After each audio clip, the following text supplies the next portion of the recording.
we've got in this case several good examples of trade items which are quite unusual and very, very interesting.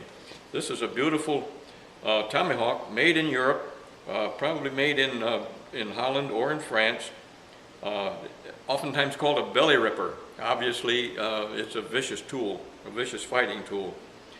I understand that at the time of the French and Indian War, both the American soldiers and the white soldiers and the Indians, this was one of their favorite fighting tools. The Rogers Rangers up at Fort Ticonderoga particularly favor this as their favorite tomahawk. Here's another classic tomahawk.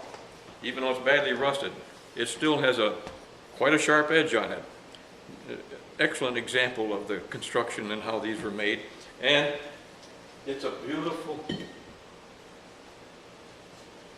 example of comparison between this one, which whoever had it abused it by using it to apparently batter stones and try to break stones.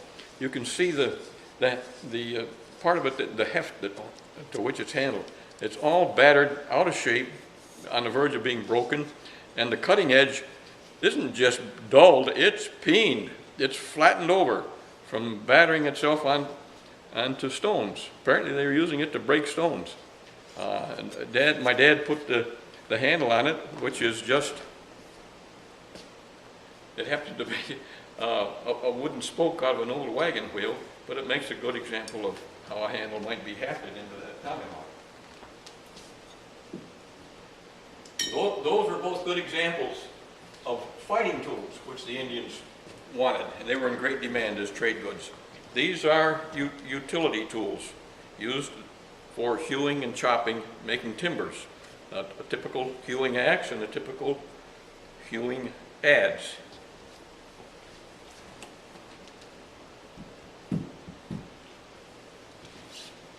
Another item which was in great demand by the Indians and not particularly well known, the Indians call them Jingle Bells. So here we have, this was a bell, and here is a bell, found on two different sites. This one was found in Big Flats, and this one was found also in Painted Post, along with other trade items.